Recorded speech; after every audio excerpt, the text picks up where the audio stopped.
Hey everybody, welcome in. I got a message from a professor of computer science today, and it was a great question, which was how is AI going to change the Agile software process? And I think the answer would be it's going to change it a lot. So that's a pretty big call for me, but I see it changing so much. Now, if you're at an enterprise working on giant systems, you may not see as much of a benefit, but for startups, it's absolutely key that we kind of learn how to do it anew in a different way. I'm going to walk you through something here. We have an application that we built here at Rhea AI called Listnyn. And let's take a look at the dashboard so you can see what it looks like. If we pull this up right here, we're going to see that these are all meetings that have already occurred on a Zoom call. So this is an hour-long meeting from Zoom. And these are the people who were on the call. This is what we were discussing. And if I click on AI help, I get this little thing that actually pulls in the entire call transcript right here. We have supplemental information that we could add into it. So if the call transcript wasn't enough, and then we could also drop in additional files. And all of this becomes part of a record of that call. So it's like supplementary information, additional files. And then from that, we could actually build a social media post using AI that's about this call and all its supplemental info. We could also do a press release. We could go over here and do a sales report. These are all just prompts. And that's one of the big things I try to teach about AI is that in the future, software is something that decays. The minute we write it, it starts to rot. It's been said before that each line of code costs $1.50 per year just to maintain. So if you have a software company with 1 million lines of code, it's going to cost you $1.5 million per year just to maintain it. But when you write a prompt, you are giving an AI an instruction on how to do something. So instead of that being technical debt, I call that a technical asset. When I instruct an AI on how to do something using a standard operating procedure, follow this checklist for me. Well, when the AI gets smarter, then it's still the same standard operating procedure, but it will do a better job of completing that task. So the backend for a lot of our systems is not software, it is prompts. This is truly a revolutionary idea. I don't think a lot of people are even willing to hear something like that without being like, how is that possible? Prompts? What are you kidding me? Like you need determinism. You need things that actually, and I would say, no, you don't. At its core, we don't need determinism for everything that we do in business. There's a lot of things we need that for, but a lot of things we don't. And so it's about understanding which things need to be calculated, like a financial transaction where, debits and credits must be exact. And then there's other things where it's like, summarize this call. Well, AI can do that for us. And it doesn't really matter if it gets every word exactly right. It's just the tone and the sentiment of what it's trying to accomplish. So going back though to like, what's the problem that I'm going to fix here today on this video? Well, we can see here that I have an ability to take that call and turn it into something really cool, which is any kind of document or report that I need, like a LinkedIn post or a status report, project plan, even like a copy for an ad. That could be really cool. But aside from that, I know that I want more than just Zoom calls. I also want calls that are on Google Meet, and I also want calls that are on Microsoft Teams.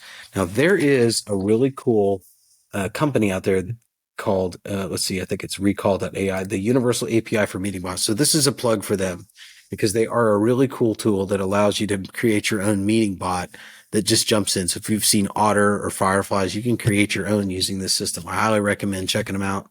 They've been trying to do business with me for a while, and I keep telling them I'm not ready for you. But it is really cool that they can basically make a bot that jumps into any meeting and takes notes. But absent that, there are other tools like Fireflies. And what we're going to do is, since we use this right now to be able to record calls at this company, you can look through here and these are all the calls that we've ever had. And this bot right here jumps into my Google Meetings. It jumps into my Teams calls. It jumps into my Zoom calls. So it's like a backup system that gives us a second way to record calls. If Zoom fails, this second system will record that call, works just fine. And now I want to be able to write software that adds into the listening system. This one, I don't want just transcripts from Zoom. I also want transcripts from Fireflies. And if that's not good enough, if the same call is recorded twice from two different systems, I want this one to show, hey, I have that transcript from two different guys. You want me to save both? And I'll say, yeah, go ahead and save both. Well, that's why this video is going to be kind of long, because I'm going to walk you through my software engineering process that doesn't involve writing any code and instead involves prompts that I'm going to tell an AI on how to do it. If you weren't a software engineer, it'd probably struggle with this one because, we're trying to we have to know when it's getting it wrong. But for those of you who are in software engineering, or you're just getting started and you've read all the books and you kind of have an understanding of how to put things together, you might find this pretty instructive. So how do we go ahead and modify this site? Well, first off, got to have the backend code open right here. And so one of the first things I like to do is inside of the application, inside of Windsurf here, I'm going to go ahead and create a folder called docs, and then I'll put Fireflies. And just like that, I'm going to put in a web link to the docs themselves. So if I were to click on this, and let's just go to it so you can see what that looks like. This is the docs for Fireflies AI. We got webhooks, we got authentication. It's telling us exactly what you need to do to be able to set up this software. Well, I want to store that forever. And so I went to AI and I said, hey, go read. I said, go read the docs, meaning go read API docs. And all I was doing was telling AI to go read this web link. And you know what it came back with? It goes, hey, thanks for providing that web link. And then I said, well, go scour that website, learn everything you can about webhooks and WebAuth, and then write complete docs in the Fireflies folder. And so he was like, right away, sir, I got you. And went out and read the docs. It started thinking it through, came up with an overview process, saving secrets. It basically went through and did the same thing that would have taken me hours, and it did in just minutes. And so now when I go to the Fireflies webhook integration guide, I see here a full document that AI has written on exactly how to do this. This is the magic of using AI to help another AI complete a task. We've just now written the webhook integration guide just like that. So now our AI system doesn't have to go out to the web to read the docs. It can just read this right here. Okay, so that's pretty perfect. And then I'm going to describe to him, okay, now that you have the docs, I know I want to set up a webhook just like the Zoom webhook, and also authentication. But I don't know much more than that. Can you help me? So we're going to let AI help us think through the problem. We declare what we want. We don't tell it how to do it. We declare what we want. Yeah, absolutely. I can definitely help you set up the Fireflies AI webhook. We'll create a new Supabase edge function that mirrors the structure of your existing Zoom webhook and incorporates the necessary Fireflies.ai authentication. And here's how we'll proceed. Well, first, I'm going to create a new edge function directory. Modify this, process the Fireflies payload, adapt the core logic, and configure environment variables. So it's already saying that it's going to go out and build into my software this Supabase function folder. We don't have the folder yet, so watch this. As soon as I click this, we're going to get a new folder. There it is, Fireflies webhook. Great. Thanks for making, so it's made the directory, and now it's going to provide specific code modifications to the index file that's inside of this folder. And so we're going to keep going and we're going to watch what it does here. And of course, as soon as it's done with building the software for me, I'm going to ask it to go ahead and test that. So that's a core component of it as well. So let's see. Okay, I reviewed, and here's how we'll adapt it. Authentication. We'll remove Zoom specific block the Fireflies authentication every request using the X-Hub, blah, blah, blah, blah. And once I read something like, I'm going to say, hey, before you go any further, you're not breaking the existing Zoom process, are you? I don't even have to spell it right. This is me just checking in with AI before I let him get any further. And he's going to go, well, let me see if I'm doing that. He's saying, you're absolutely right to ask for that. My apologies. No, the change I propose will not break your existing Zoom webhook. Here's why. We're working on a copy. We explicitly copied it to a new directory. We targeted the edits.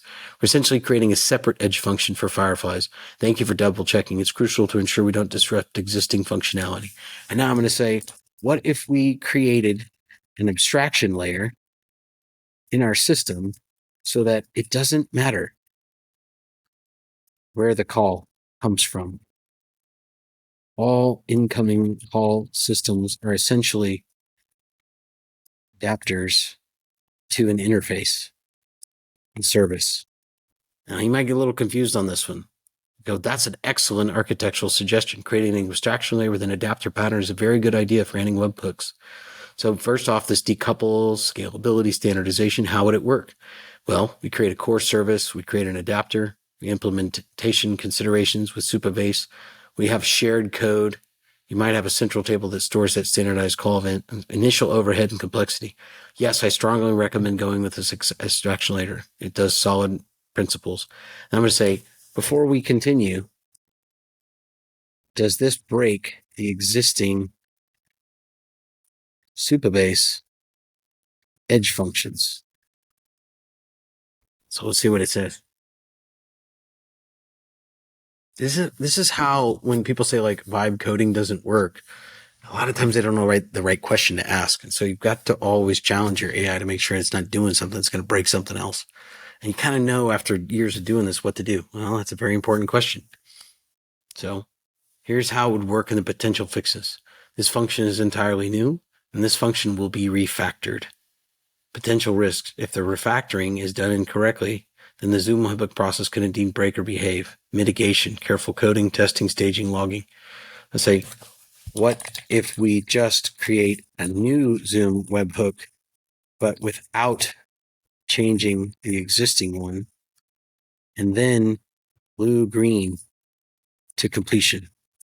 It's a specific language that it's going to pick up on that, and a software architect understands. That's a very safe and excellent strategy. Blue-green deployment approach is a great way to minimize risk. So here's how can we adapt the plan. Create a shared interface, create the Fireflies adapter, create a new refactored Zoom webhook. We test it, we deploy, and then we cut over. Blue-green deployment is this idea that like you're taking software that exists right now and you're going to continue using it. But then you're going to flip over to a new version and you're going to slowly stop using the old one and slowly start using the new one. Advantages of this blue-green deployment is zero downtime, safe testing, and easy rollback. This is a more robust and safer way to introduce the abstraction layer. I fully support this approach. There we go. I like this plan.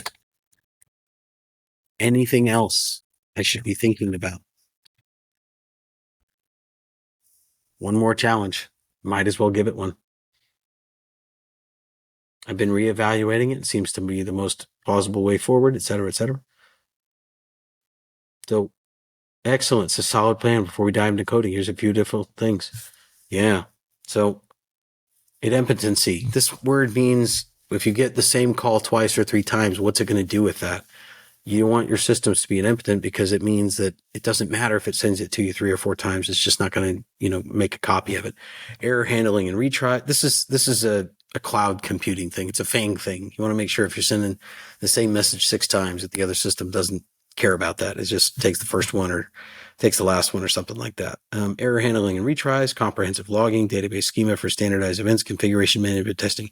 We can address these points progressively. The blue-green strategy RG gives us a safe way to roll out the changes. For now, the most immediate next step is define the structure of our standard call event and outline that. Are you ready to start brainstorming the fields?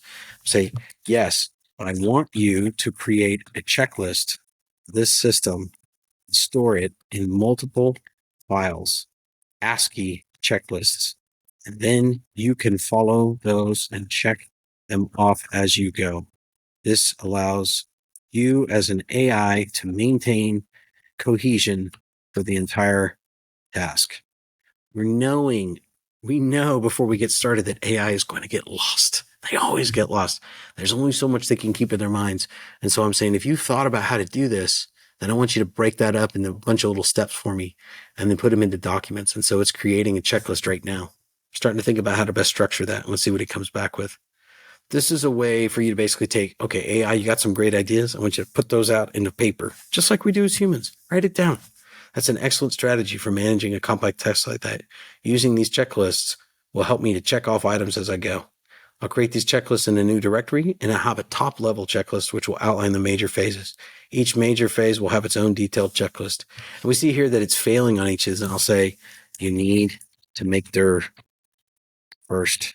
And watch what he's going to come back and go, you're right. I forgot to make the directory, Daniel. Oh, my goodness. Let's see. You're right. Oh, my apologies. So sometimes Gemini 2.5 is smart easy as he forgets to make the directory. He starts trying to put all those files in there and it just doesn't work. So there we go. The devlog checklist directory has been successfully created. Now proceed to write the checklist files as planned. What's so interesting about this for me as not only a chief architect of this company, but also former CTO and former software engineer, all the rest of those things, is I kind of generally know as a technologist what it is that I'm trying to accomplish. But so often in the past, you would have had to split up that task into, 5, 10 people to be able to accomplish a larger effort. And that creates a lot of coordination, a lot of time. We now have an ability as a chief technology officer to sit here and coach this thing through what it is that we need to do. And that starts to allow us to do some kind of brainstorming stuff. What are the absolute must-have pieces of information you need from any callman to make your application work? Bare minimum, I need the participants, their email addresses, and the transcript itself, plus metadata about the date and time, how long it took, and possibly 2 to 3 other important details I am forgetting that you can help me determine would be necessary.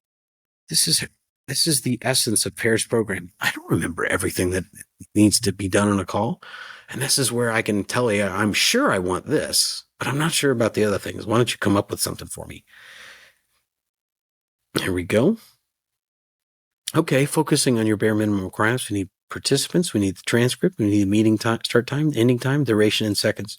Essential supporting details would be the meeting ID, the source platforms such as Zoom or Fireflies, the meeting title, system operational fields, et cetera, et cetera, et cetera, and so many proposed fields. How does this set of fields look? Does it cover your needs? It seem like a good foundation? I'd say yes. Yes, agree. And so next, it's going to set up a TypeScript definition or a TypeScript interface for this. So that way that interface can be created.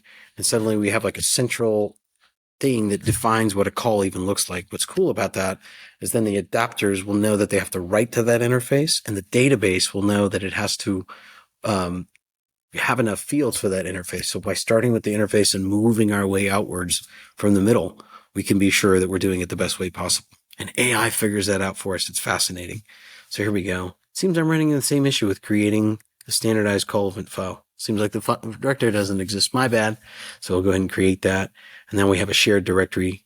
Now it's writing the standardized call list. Excellent. We've completed steps 1 and 2 on our checklist. It's define the main responsibilities and sketch out the call process, main responsibilities, storing events in a database, error handling, return status, et cetera, et cetera, et cetera. It's kind of like mapping all that out. Key considerations, Supabase client, database. What are your thoughts on these responsibilities as sketched out? Ask the teacher for help. Let's see if he does it. This is where we can ask for OpenAI to give us a second opinion. Okay. So he's going to go and consult ChatGPT to see if he can get a second opinion here. So I don't have to do it all. Generating. Another trick that I love inside of this system is if you want, you can change the model down below to Claude Sonnet 3.7 and ask someone else to step in and take over. That's like asking a second AI to give you help. Can generalize your knowledge in a really cool way. So let's see what comes back from ChatGPT, because it might have something to say about how to do this, which I think is always really cool. This is how we engage multiple AIs, just like in the Rhea platform, just like in Rhea tasks.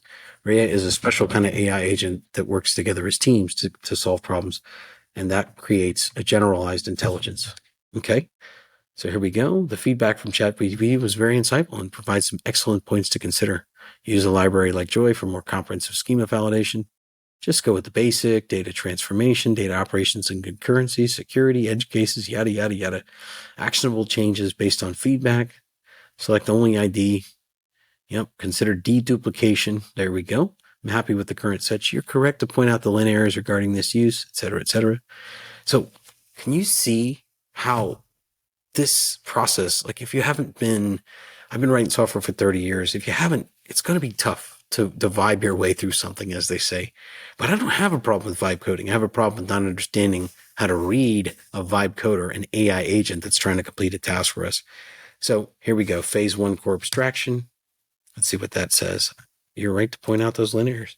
There we go. So it's already kept a checklist and it's already starting to work its way down, complete that list, which I think is fantastic. There we go. Processing the interface, etc. At some point, when it gets a little bit further down the road and asks for a pause, I'm going to say, show me a diagram so we can explain to everybody here on the video how this is looking. Let's try one more adjustment to satisfy the linter's perspective. I love that, the linter's perspective. I've changed all imports, the remaining lint error. Now I've completed steps, etc., etc., etc. Potential indices that we'll have to put in there to make it faster. The unique constraint, strong way to prevent duplicate processing. If a webhook source might legitimately send different payloads, et cetera, et cetera. Once we agree, I'll mark it. I think it's okay. let's ask Claude. And now check this out. We're going to switch over here. We'll switch to a different model. And now we just engaged a new AI to take a look at the same thing.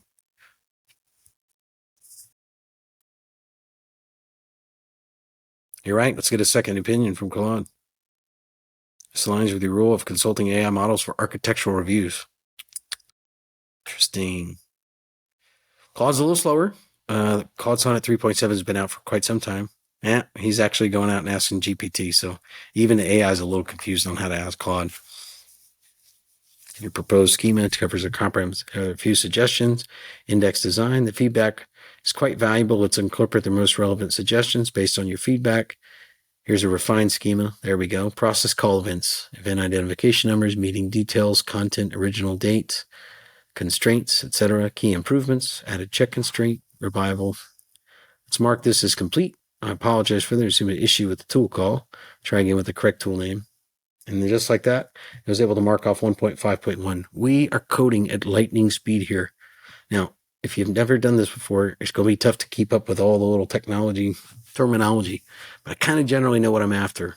And it's easy to work out of the whole too, because if it only takes an hour or two to write the software and I don't like version 1, I can simply describe to it what I didn't like about version 1 and have it go write version 2 for me. So it's all about speed in the startup game. It's all about getting a product out there that does something that you want. You don't have to ever get everything perfect. This kind of stuff would have taken 2 weeks, maybe a month to be able to write by hand. And now we're doing it on a video online in about 30, 60 minutes. I think it's fantastic. We've just completed phase 1. According to our plan, we move on phase 2, the webhook adapter. This involved creating the Supabase edge function directory. So I'd like to proceed with phase 2 now. I'm going to say, sure, but first I want you to write a phase 1 ASCII diagram of TXT so we can see how what you've built can be visualized. Here we go. It's going to write a document. That's an excellent idea. He doesn't need to see it, but I like to. Clear time, showing the components and relationships in the data flows. Let it finish. Should see that pop into this folder here in a second.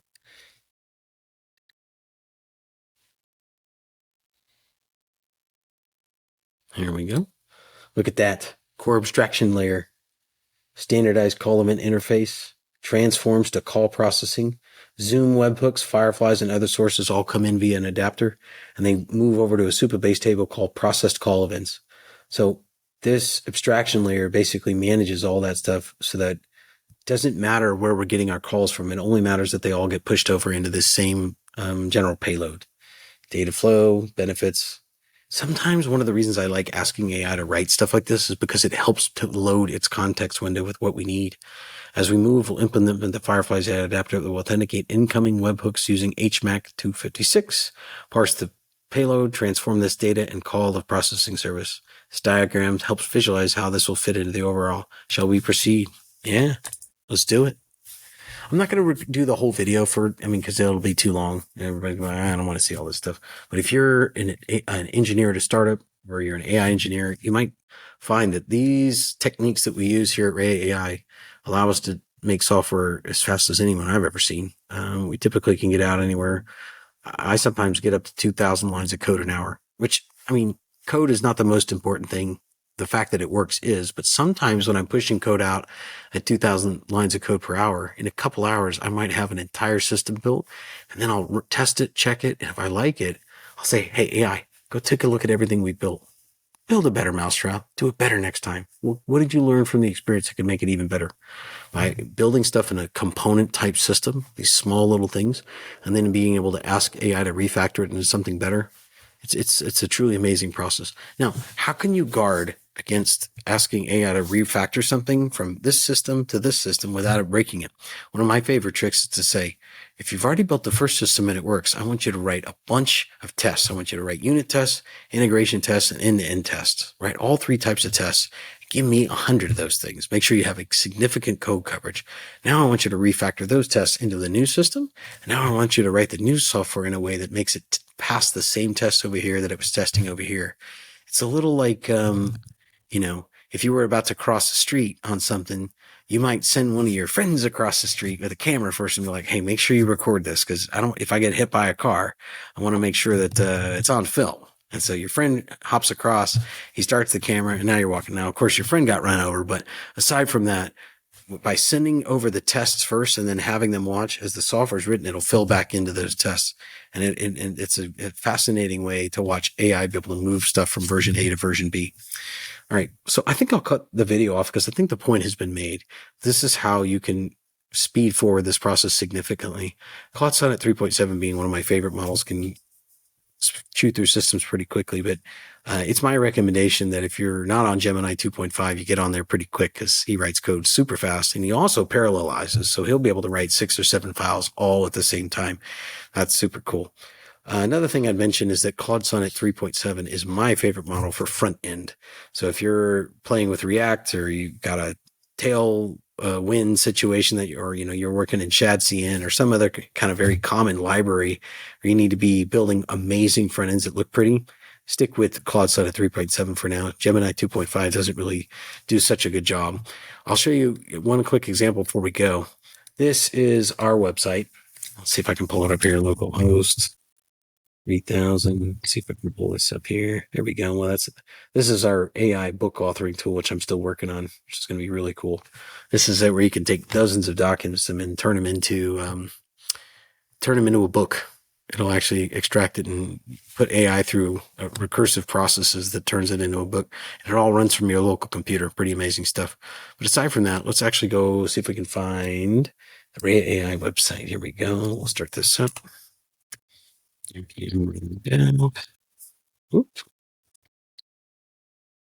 See if I can get this working here. Because what I wanted everybody to see was what it looks like and how quickly we can run stuff. How quick we can make websites. Oh, this one needs to be in Frontend. Set folder here. Here we go. 3003. Load that up. I made these pages last night and it took 15 minutes. We always had AI products here at Rhea, but we also have products that we sell that use Rhea. And it was not understood in the marketplace that we were doing that because I just failed to put it on the website. So I went ahead and said, go ahead and make me an ROuters webpage. This was made in 15 minutes. And I simply gave it access to the real ROuters and said, go ahead and make something that looks beautiful on the Rhea site. Everything you see here was built in 15 minutes. That's truly incredible. And if I were to click on get started, you would see the actual product that we sell. Now, if we go back up to here, we'll pick up some other products. Here's the, that one doesn't work. Let's go back here. See if we can get this working again. Something broke here. All right. So the error occurred during the build process. It can only be dismissed by fixing the error. Now, if you ever see something like this, let me show you how to fix that. There we go. I should get a build error right here. So all I'm going to do is I'm just going to take this in, paste it into AI, and say, what do you see? I'm not going to let him fix everything, but I'm just going to let him take a look and see if he can figure it out. Compilation error. Okay, I see a couple issues. There's syntax error, line 37. Looks like a quote. Because of this, the component is being exported. I'll fix it. This should allow the component to be exported correctly and resolve it. You don't have to like spend all your time trying to fix every little stinking error. That is not necessary in the AI world anymore. You simply inform AI and then watch what it's doing like a manager. Just keep on top of it very carefully. So now let's go back over here. Yep, looks like the website works again. So I'll go to products and I'll go to Ike. There it is, AI-powered email prioritization for executives. This was another one that was built in about 30 minutes. A truly remarkable feat of engineering to be able to build something like that so quickly. And now we'll go to Listnyn. This is the one that we were working on just today to be able to do AI-powered meeting documentation for professionals. Everything you need for better meetings. It's got it all laid out for a customer. This is not intended to be an end user site. It's really just to explain to our investors and also to people interested in learning about Rhea AI what it is that we work on and how to get to that. So then we go to products and we'll put Rhea Tasks, one of our new favorites, modern project management using AI. Really, it's like Trello, but on steroids because you can record your voice. You can have a chat with an AI and she's able to set stuff up on a Kanban board for you, lickety split, which I think is fascinating.